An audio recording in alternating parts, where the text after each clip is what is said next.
戦争をやめろって今日本は戦争をやっておりません。平和国家としての歩みを。戦争をやめろと言われても戦争をやってませんって言ってますけど、尊い犠牲という言葉を使う人間は戦争をやってます。沖縄島そのものを特攻兵器に使おうというふうに大本営は決めてたんです。すなわち連中は死んでも玉にはなれないけれども死ぬには変わらないから捨て石という言葉しか使えない。高市早苗が言うてる尊い犠牲というのはそういうことです。この地で命を落とされた方々の尊い犠牲と、これを文字通り昔の日本語で言うと心ない発言って言うんです。今日の話はしにくいんですよ。昨日ね、あんまりこういうことを意識するのも良くないのかもわからん。意識するのも逆側の植民地主義みたいになってしまってるのかもわからん。その批判のそしりはあるんですが、毎年ね、この時期に言うてると思うんですが、沖縄慰霊の日というか慰霊の日については語りにくい。昨日もね、喋りながらだいぶ悩んだんです。今日は慰霊の日ですっていうことを言おうかどうかってことをだいぶ悩みながら2時間3時間昨日も喋ってたんです。喋りにくい。慰霊の日は。その慰霊の日に何をなすべきであるか、どう思うべきであるかということを説くことそのものはね、簡単というか、正解はこうであるというね、いうのはそれは簡単なんですが、その正解を説く資格がね、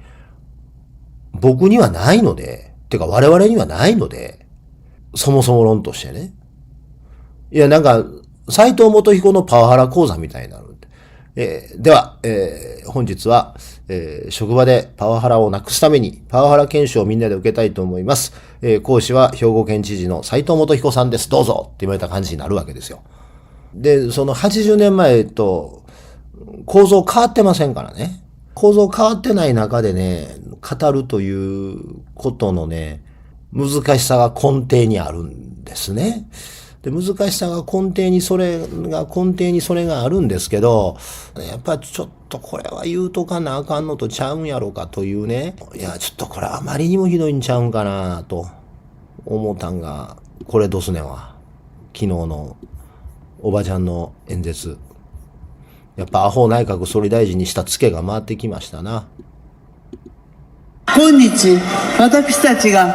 享受している平和と繁栄は、この地で命を落とされた方々の尊い犠牲と沖縄の歩んだ筆舌に尽くしがたい苦難の歴史の上に築かれたものです。尊い犠牲ってなんやねん。いや、尊い犠牲ってなんやねん。犠牲は尊くないですよ。でね、これ俺言い間違いかなと思ってたの。尊い犠牲っていうのは言い間違いなのかなと思ってたんですが、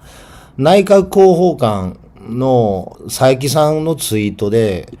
現行レベルで尊い犠牲だってことを確認で、鍵括弧付けでちゃんと尊い犠牲ってことは確定してるんですね。尊い犠牲という原稿だったんです。犠牲は尊くないよ。ひょっとしてね、毎年ね、尊い犠牲という言い回しをしてるのかもわからんけど、この人が尊い犠牲というと、その尊い犠牲という言葉のグロテスクさがね、ひょっとして毎年この言葉を使ってるかもわかりませんよ。俺が今まで聞き逃しただけで今年初めて耳に留まったのかもわかりませんが、尊い犠牲はないよ。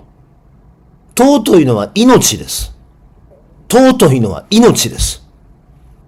犠牲は尊くないんです。犠牲はあってはならないことなんです。犠牲を生んでしまったということを反省しなければいけないときに、尊い犠牲って言ってしまう、この暴力性。繰り返します。尊いのは命です。尊いというのは、辞書的には神聖なもの、かけがえのないものという意味です。かけがえのない命。だから命は尊いんです。そこに生きてる人、歩いてる人、そこに生きてる人の命というのは、かけがえがないもんなんです。だからこれが失われることがあってはならないんです。で、失われないことをするために、自衛隊の最大の任務は、国民の生命と財産を守るって言ってるでしょ？そうなんです。そこにある命というものは、かけがえがなくて尊くて、何としても守らなければいけないもんだから、我が国は自衛隊持ったりとか、戦闘機持ったりとか、船とか持ったりしてるわけです。そこにある命を失ってはいけないということが大前提のはずなんです。だから命は尊いと言うんです。で、犠牲を生んではいけないんですよ。生んではいけないものが大量に発生したから、生まれてしまったから、6月の23日に沖縄に集い、慰霊をするんです。だから慰霊してるんです。そこにある命というものはかけがえがないものなんです。で、そのかけがえのない命が何千何万と失われたんです。沖縄の地上戦で。で、そんなことあってはならなかったんです。あってはならないことが山のように起こってしまったから、今になって反省し、慰霊し、同じ過ちを二度と繰り返しませんということを、尊い失われた命の前に僕たちは誓い直すというのが慰霊の日です。昨日、高市は、ヤジにがだいぶ答えたんでしょう。こんなことを言ってました。アホが喜んでますけども、こんなこと言ってました。総理、演説中に飛び交っていたたくさんの市民の戦争やめろ、救助を守れという、こういう声が、非常に強いメッセージ、たくさんの方出ました。一部の市民は、県の方によって、出てくだされるということもありました。市民の声、お話の最中の声、どういうふうに受け止められましたか。私自身が喋っておりますので、その声自体がはっきりと何をおっしゃっているのか聞こえたわけではないですが、もしも今望月さんがおっしゃったように、戦争、反対ですか、戦争をやめろ、救助、憲法を守れ、もちろん私たちは閣僚もですね、内閣総理大臣も国会議員も憲法遵守義務を、負っております。それから、戦争をやめろって今日本は戦争をやっておりません。平和国家としての歩みを、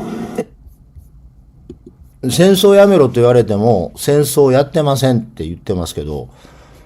尊い犠牲という言葉を使う人間は戦争をやってます。ごめん。命よりも犠牲の方が尊いと言ってるやつはもうすでに戦争してます。概念の中での戦争をやってます。で、この概念の中での戦争をやってるっていうとね、ちょっとスコーンと事例が飛ぶけどね、尊い犠牲と言ってしまうことはもうすでに戦争を始めているんだっていうのはね、このお弁当の写真を見ればわかります。これ、焦点の概念弁当だね。これ、十分焦点ですよね。これ、焦点に見えますよね。これ概念としての焦点ですわな。いや、これで十分焦点なわけですよ。いや、尊い命と言わずに尊い犠牲と言ってる人間は、あれの概念弁当が十二分に焦点を概念として表現し得ているんであれば、十分にもう戦争してますよ。十分に戦争してますよ。戦争やってることと同じことです。そう思うとね、僕ら子供の時にたくさんいたね、左翼教師の人たち、みんな馬鹿にするけれども、昔の教条主義的な平和主義者がね、ちっちゃいことで戦争を賛美するなって怒り続けてきたことの重要性ってわかるでしょ。兵隊さんありがとうって言うな。いろんな人にありがとうって言うてもええかもわからんけども、兵隊さんありがとうって言うな。言うた途端に戦争が始まるから。もうそこで概念としての戦争が始まってしまってんの。高市早苗は概念としての戦争をやってるのよ。で、これ、アホからするとね、兵隊さんありがとうって言うな。兵隊さんありがとうって言うなっていうのは、教条主義的なね、潔癖症を患ったような人のなんかこう、脊椎反射的な言葉狩りだみたいに思うかもわからんけど、違うんだよ。ものすごくいろんなことを考えたら、兵隊さんありがとうと言うてんのは、もうそこで盧溝橋事件始まってんねんて。あなたの頭の中で。という指摘なの。だから別にそれは不謹慎だから言うべきでないとか言葉狩りじゃないのよ。思考の果ての論理的必然性として、あなたがそこで兵隊さんありがとうと言ってしまうことは、尊い命と言えずに尊い犠牲と言えてしまうことと全く同じで、すでに概念のレベルであなたは戦争を始めてんねんて。その概念と上での戦争を始めたら歯止めが効かんようになってまうね。これ切り抜いてアホが見てもわかるようにアホにわかるように言うと、兵隊さんありがとうとか、あそこで尊い犠牲って言うてんのは、コンパ終わって、どうするこの後二人でどっか吹けるとか言うてるレベルじゃないのよ。そんなんちゃうねん。もう尊い犠牲と口に出してしまってるタイミング。で、それから兵隊さんありがとうって言ってるタイミングってどういうことかで、自衛隊ありがとうとか言ってるタイミングってどういうとこか言うたら、もうラブホテル入ってパンツ脱いでんねんて。そこまで行ってんねん。で、そっから帰る方が難しいねんから。そっから帰る人もいるよ。確かにそっから帰る人もいる。そうなってるからって最後の最後まで行くというとは限らへん。せやけどそっから帰るの難しいやろ、もう。そっからもっぺんパンツ履けって難しいねんて。ものすごい怖いとこにいるんです。で、この間の立憲民主党の日教組の人が質問した答えでね、貧困層から就職させるの何事か言うて、議員が処分を受ける。で、沖縄慰霊の日で尊い犠牲という言葉が出る。いや、それはね、物事をメタフィジカルに考えるという基礎訓練を受けていない田舎の弱者からすると、俺がさっきラブホテルでパンツを下ろしてる状態やと言ってるのが不謹慎な例えやって思うかもわからんけれども、考えてみ状況。コンパ終わって二人でどっかしけ込む時かっていろんな紆余曲折があってパンツ脱ぐんですよ、最後。ポール・マキみたいにパッと見てパッて指パッチンしたらすぐホテルってことはないわけです。いろんなステップを踏んでるわけです。で、そのステップを踏んだということを考えて、それは例年首相が沖縄で尊い犠牲って言うてるかもわからんけれども、今俺らがいる状況というのは、ホルムズ海峡に自衛隊出してくれってアメリカから言われてる状態。そしてホルムズ海峡に自衛隊を出すか出さへんかというのは、2015年、6年の集団的安全保障の議論の時に、やるかやらないかの極限の事例として扱われてた事例がなし崩しになろうとしているタイミング。で、そこで辺野古の高校生の不幸な事故が起こったタイミング。そして、この間の参議院の予算委員会で立憲民主党の議員が自衛隊は貧困層から就職を集めてるという話をしたら自衛隊に対する冒涜だと言われてその議員が処分されてしまったという事例。という状態で総理が言う尊い犠牲というのはもうこれは戦争なのよ。普段の言い間違い、普段の慣用句じゃないのよ。もうこの局面では、去年の沖縄の慰霊の日に石破さんが何言うてた、一昨年岸田さんが何言うてたって話ちゃうねん。状況が違うのよ。この話はもっぺん戻ります。一番最初にその概念レベルの話を、次ちょっとメタフィジカルの話、次フィジカルの話をしますけども、昨日は沖縄慰霊の日です。15年戦争、アジア太平洋戦争、15年戦争、僕はアジア太平、最近歴史学ではアジア太平洋戦争というのが、正しい用語になりつつあるんですが、僕は15年戦争と呼び続けたいと思うんですが、大日本帝国による15年戦争の犠牲者の中でも、中んづく沖縄の地上戦で亡くなられた方々の御霊を慰霊するというのが昨日の、沖縄慰霊の日の趣旨であります。で、高市早苗は、そこでね、今日我々が享受している平和と繁栄は、この地で失われ、この地の尊い犠牲の上に成り立ってるって言ったわけでしょ。で、それを反省し慰霊する言うてるんでしょ。この地っていう言葉を使ってました。この沖縄島で生まれた、鉄の雨の下で死んでいった人々の尊い犠牲の上に平和と繁栄が築かれてるって言うんでしょ。で、あいつら辺野古作り続けるわけでしょ。普天間の代替基地を内地に作ろうということはできないわけでしょ。で、沖縄にアメリカ軍の基地負担を設けてて、なんやったら自衛隊の南西シフトって言うてて、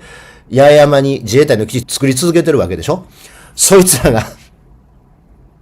尊い犠牲の上の平和と繁栄っていうのはどれだけの暴力やねん。令和の現在我々が享受している平和と繁栄は、令和の現在八重山の人が、琉球の人が、米軍基地、自衛隊基地を押し付けられる形で、尊い犠牲を払ってあがなってくれてんのかい。今日の平和と繁栄が、1945年5月下旬から6月の23日まで続いた、沖縄の地上戦で失われた御霊の上に成立しているというロジックが成立するんであれば、令和の今日、沖縄の人々が、八重山の人々が負担している基地負担が、我々の今日の経済的繁栄とか平和の礎なんかよ。で、また尊い犠牲を強いるんかよ。内地が平和であるためには沖縄は我慢しとけっていう1945年6月23日に止んだ鉄の雨を降らせたものと同じ構造をもっぺん沖縄に押し付けんのかよ。それあかんでしょ。お見せしませんが、あまりにも醜悪なんでね。アホ映るんでお見せしませんが、神谷宗平が日本軍が沖縄の人を殺しに来たわけじゃない。悪意を持って帰られる歴史認識と言って、沖縄の平和教育で、沖縄の人間が日本軍によって殺されたということを教えてるけど、そうじゃないでしょと。沖縄の地上戦で犠牲になった沖縄の人々というのは、殺したのは、端的に言うと、日本の兵隊さんの撃った弾やなしに、米兵が撃った弾でしょって言うてんねん。でね、これね、ちょっと、よう聞いてな。沖縄の地上戦で、日本の兵隊が沖縄県民を、普通の民間人をね、殺したという事件は多数あります。これは歴史的に間違いのない事実です。で、神谷宗平はそれも認めてんねん、実を言うと。神谷宗平はそれ言うてんの。神谷宗平が言うてんのは、日本の兵隊さんが沖縄の人を殺したという事実はあると。で、ガマの中で赤ちゃんを殺したとかっていう悲劇があるというのも認めてんねん、神谷宗平は。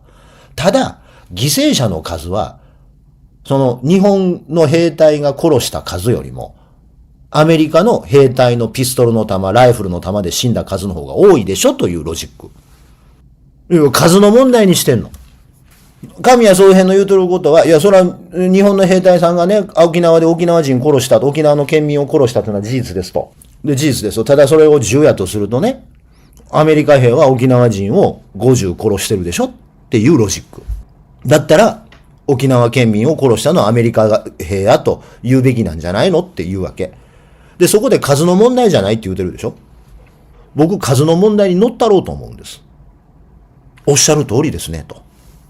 神谷さんがお認めになるように、ガンマの中での悲劇、赤ちゃんを次々と殺したような悲劇。で、逃げる奴は殺す言うて、大日本帝国陸海軍の兵隊さんが一般人を、民間人を殺したという悲劇。それが沖縄であったと。で、それは事実であって、しかしそれを数と考えると、アメリカ人に殺された沖縄県民の数の方が数十倍多い。だから神谷さんは、日本人が殺した日本人の数は10かもわからんけど、アメリカ人が殺した沖縄県民の数は50あると。せやから、もっぱらの加害者はアメリカ人なんだってことを言いたいわけでしょって。わかりました。そこまでは完全同意です。僕と神谷さんの見解の相違は、こっから始まるんです。おっしゃる通り、日本人が日本人を殺した数は10。アメリカ人が日本人を殺した数は、沖縄の県民を殺した数は50かもわからん。僕の見解は、この足して60は全員日本人に殺されてる。明確に1945年の正月から大日本帝国大本営は沖縄を捨て石にしようという作戦をしていて、沖縄特攻という言葉を使ってたんです。沖縄島そのものを特攻兵器に使おうというふうに大本営は決めてたんです。だからこそ虎の子の戦艦大和を片道の燃料だけで沖縄に行かせてるんです。何よりの証拠に。何よりの証拠に、ヘリ砲検天という大きな旗を立てて、自分たちの虎の子の資産である戦艦大和に片道の燃料だけ積んで、沖縄に向かわせてるんです。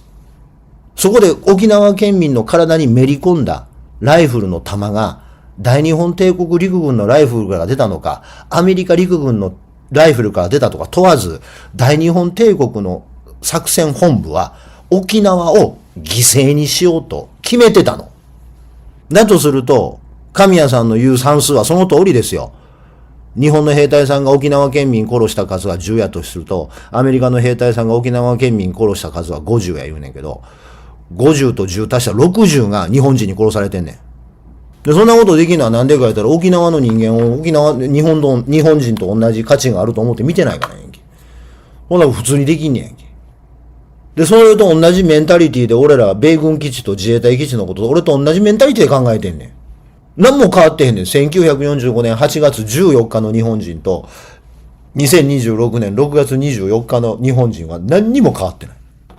大本営は明確に沖縄は捨て石やって言うてるんですよ。大本営作戦本部は。沖縄の人が怒ってんのは、それと同じこと戦争終わっても続けてるからですよ。沖縄の人たちは、日本人が1945年正月の大本営作戦本部の作戦会議の時に、台湾沖航空船の嘘がバレた大日本帝国、とりわけ海軍が悪かったんやけど、台湾沖航空船の嘘がバレた後、当時のね、日本軍でどれぐらいアホやったか言うとね、自分たちがやった 100% 嘘のプロパガンダを自分たちで信じ込んで作戦を作るっていうバカなことをやってるんです。意味わからんでしょ？どういうことがあったかっていうと、満州事変が起こって、その後調子に乗って中国侵略して、中国でボロボロになって、ニッチもサッチもいかへんようになったから言うて、アメリカとイギリスとまた戦争を始めるわけですよ、日本はね。で、アメリカとイギリスの相手の戦争を始めた時に、アメリカもイギリスもそんなアホなことせえへんやろうと思ってたから、準備が不足やったから、相手の今日ついたんで、とっとフィリピンまで抑えるわけですよね。で、フィリピンからマッカーサーを追い出して、アイシャルリターンってマッカーサーに言われて、マッカーサーがアメリカまでいっぱい逃げるんです。逃げたマッカーサーが南太平洋から飛び石作戦って言うて、ニュージーランド通ってニューギニア通って、南洋通ってフィリピンに帰ってくるんですね。ね。でも1944年の年末になってくると、米軍はフィリピンを回復するわけです。フィリピンのレイテ島に米軍が再び上陸しようとするわけですよ。その上陸するアメリカの陸海混成軍に対して、フィリピンを占領してたんで、大日本帝国陸海軍は、フィリピンの数々の島に基地航空隊というのを持ってて、その基地航空隊から陸海軍合同のアメリカ軍迎撃作戦をやるんです。レイテ島に逆上陸をしようとしている米軍をやっつけるためにね。で、それで、ボコボコに負けるんですよ、ほんまは。次々と飛行機落とされるんですよ、日本の飛行機が。ボッコボコに負けるんですよ、アメリカ軍相手に。にもかかわらず、なぜか知らないけど、上がってきた報告がね、撃沈、空母11隻、戦艦2隻、14艦3隻っていう戦艦が上がってきたの。アメリカの空母を11隻沈めました。で、戦艦を8隻あったっけな？沈めました。戦艦2隻沈めました。14艦3隻沈めました。みたいな戦艦の報告が上がってくるわけ。で、久々の戦勝報告やから言うて、大本営発表で日本中の新聞にそれを書かせるの。全部嘘なんですよ。フィリピンにあった日本軍の飛行機が全部落とされるぐらいの負け方してんのにもかかわらず、大誤報なんです。大誤報。ほんで、大本営はそれを見て、あれ？アメリカの太平洋艦隊ほぼレイテ沖で全滅してるやんけ。ほんまに信じてまうねん。自分らの嘘を。で、次の作戦、それで把握してた、その誤報によって報告された戦果を信じてしもて、こっちが把握してるアメリカの太平洋艦隊から、はい、空母-11っていう向こうの戦略はそんだけ下がったっていう前提で作戦立案して、アメリカ艦隊ここにいる言うて前に行ったら、沈んだ言われた船が全員揃ってて、ボコボコに沈められるんです。そんなやつおらんやろと思うけど、1944年の大日本帝国ってそうなってんねん。そんなやつおらんやろと思うでしょ？これほんまの話なんですよ、これ。自分らがついた嘘が、現実から目をそらしたいという動機で、ついた嘘を、そのついた嘘になるストーリーを現実だと思い込んで、現実の作戦をその嘘に合わせて立てて、沈んだ船勢揃いのとこに気づいて作戦地域に行ってみたら、沈んだって聞いた船全部いました。みたいな。いや、それがね、1944年頃の大日本帝国なんです。いや、じゃあもうちょっと前は賢かったんやったら、もうちょっと前もアホやったんですけど。いや、それぐらい頭悪かったんですよ。で、それがね、例えばね、デマやったらええんですけど、デマちゃうんですよ。自分たちが最初、こんなん嘘やから、プロパガンダやねんって、分かってやってるプロパガンダに自分たちで引っかかってんねん。いや、それが大日本帝国のありさまなんです。1944年当時の。で、その1944年が明けた1945年の正月の一発目に、もうフィリピン全然あかんかったから、次は台湾でもうえらいことになってまうと。台湾、もう、台湾沖航空船の嘘がバレて、台湾の兵力もほぼなくなってしもたから、どう考えたかって、次沖縄やんか。フィリピン、台湾って来てんねんから、次沖縄やん。どう考えても次沖縄やな、って沖縄どうしよう言ったら、明確に捨て石って言葉使ってるんです。明確に捨て石って言葉使ってるんです。で、これはね、必然なんです。なんで捨て石という言葉を使うかというと、これ必然なんです。捨て石って言葉は、今僕たちの言葉で、捨て石という言葉がね、を使うと、ちょっと言葉が一人歩きしそうなんですが、昔の人たちは、てか1944年とか1945年の当時の日本人にとって、そこで捨て石という言葉が出てくるのは必然なんです。なぜ必然かというと、これを見ればわかります。皆さんがご存知の言葉で言うと、こういう言葉がありますな。こういう言葉がありますね、玉砕って。玉砕って言葉使いますね。玉砕ってその全滅のことを玉砕と言って、美辞霊句として使う言葉が玉砕って言います。これね、玉砕という言葉があるんじゃないですか。これもともとね、4文字熟語なんです。玉砕俄然という4文字熟語なんです。これは中国の古字で、これは河原っていう字ですけど、河原というね、これ石という意味なんです。石となって命を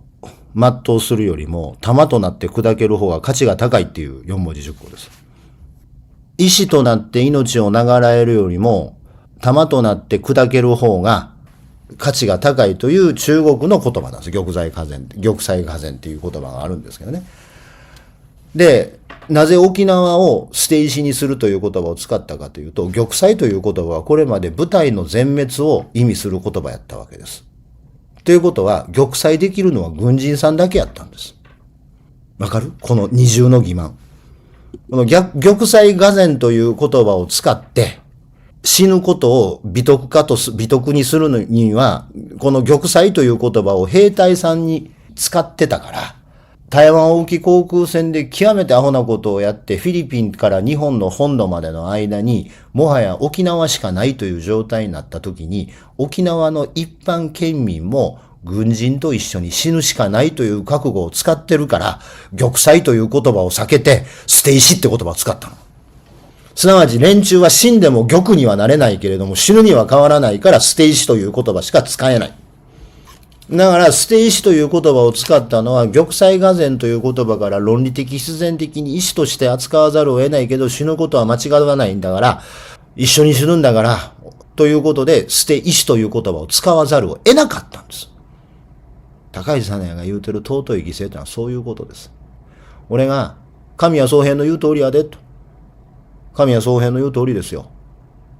日本の兵隊さんが殺した沖縄県民の数とね、アメリカの兵隊が殺した沖縄県民の数に比べたら、そのアメリカ人が殺した沖縄県民の数が多いに決まってますよ。その通りです。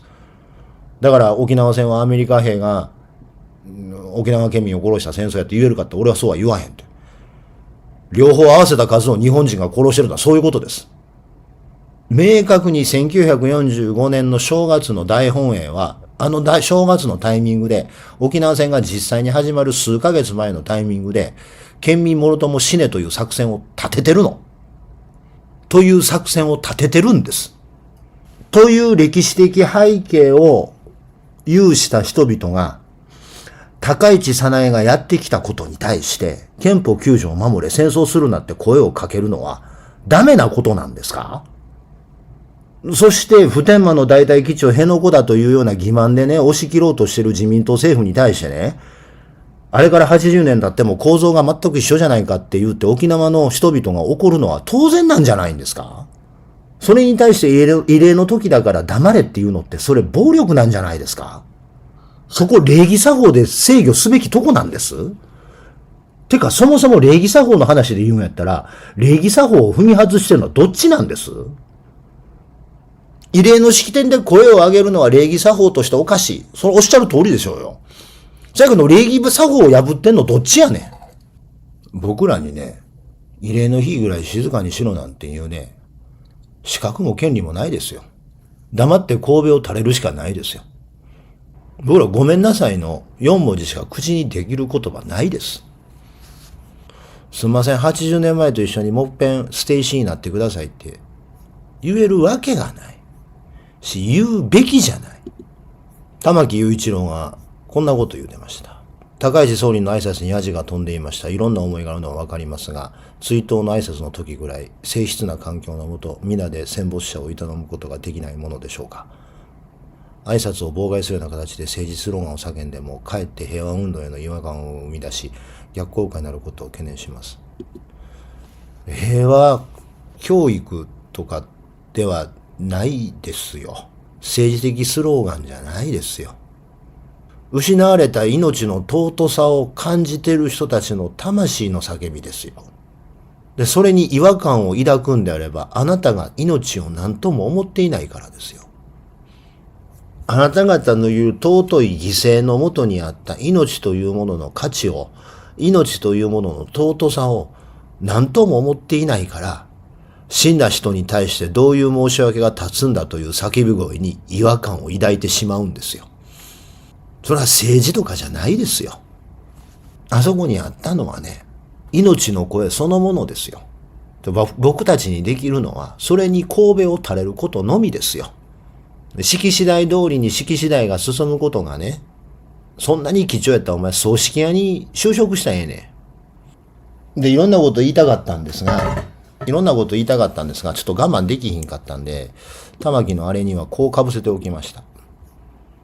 命につく名前を心と呼ぶんです。命につく名前を心と呼ぶんです。その心の声に違和感を抱くというのはどういうことなんですか？知らない言葉を覚えるために僕らは大人に近くなる。けれど最後まで覚えられない言葉もきっとある。何かの足しにもなれずに生きて何にもなれずに消えていく。僕がいることを喜ぶ人がどこかにいてほしい。石を木を水よ、ささやかな者たちを僕と生きてくれ。繰り返さ過ちを照らす日をかざせ。君にも僕にもすべての人にも。命につく名前を心と呼ぶ。名もなき君にも名もなき僕にも。ここでね、ロゴスに助けを求めようとするんですよ。一番最初。これすごいんですよ。ロゴスにね、知らない言葉を覚えるたびに僕らは大人に近くなる。けれど最後まで覚えられない言葉もきっとあるってことで、ロゴスに助けを求めるんだけど、ロゴスによる救済なんてものは、100% の救済なんてありえないってことに気づくんです。で、そこで自分たちは大人という救済は待ってないんだろうと。大人になるという救済は待ってないっていうことに気づいて、だったら自分はなんてちっぽけなもんだろうかっていうことで、何かの足しにもならずに生きて、何にもなれずに消えていく。僕がいることを喜ぶ人はどっかにいてほしいってことで、どうしようもないってことに気づいたから、石を木を水よ、ささやかな者たちを僕と生きてくれって、そこで無生物に助けを求めるんです。でもそれじゃダメだって。それじゃ過ちっていうものを捨てられたままになるじゃないか。自分は逃げてるだけじゃないかということに気づくから、繰り返す過ちを照らす日をかざせ、君にも僕にも全ての人にもって絶叫した後に、命につく名前を心と呼ぶという境地に至るんです。で、最後に、パトスに戻るしかないって覚悟を決めるんです。で、パトスに戻るしかないって言って、命につく名前を心と呼ぶと断言するんです。ここで初めて。この、命の別名っていう言葉、歌は、1998年にリリースされました。シングルです。で、命の別名が入ってるシングルは、いわゆる、両面 A 面シングルってやつです。で、両面 A 面の、もう片方のカップリング曲が糸です。中島みゆきは、この曲と糸を両面 A 面だと言ってリリースしてるんです。繰り返す過ちを照らす日をかざせ、君にも僕にもすべての人にも、命につく名前を心と呼ぶ、名もなき君にも名もなき僕にも、っていう絶叫の隣で、縦の糸はあなたで横の糸は私、織りなす布はいつか誰かを温めうるかもしれないって言ってるんです。綺麗な対になってるんですよ。命の別名では、名もなき君にも名もなき僕にもって君と僕なんですが、糸はあなたと私なんです。そして命の別名は、子による救済なんですけど、糸は連帯による救済なんです。で、この2年後に、まあちょっとそれは中島みゆき論なんでまた今度話しますけれども。これポイントはね、後藤嗣俊これ中島みゆき論で言うとね、ポイントはね、これ後藤嗣俊との最後の仕事でもあるんです。後藤なんてご乱心の時代が終わって久しぶりに後藤嗣俊と仕事して、事実上最後の仕事になったわけです。その後してないからね。その後も瀬尾さんいっぱいになりますから、後藤継と人の最後の仕事なんですね。で、要は、ご乱心の時代が、まあ終わってたんですけど、98年ですからもう完全に終わってたんですけど、ご乱心の時代が終わって、俺、中島みゆきファンとしてね、俺が言う、涅槃の時代に入ってる、涅槃に入る時代です。で、もうここ10年ぐらいお隠れ遊ばしになっておられるんですけど、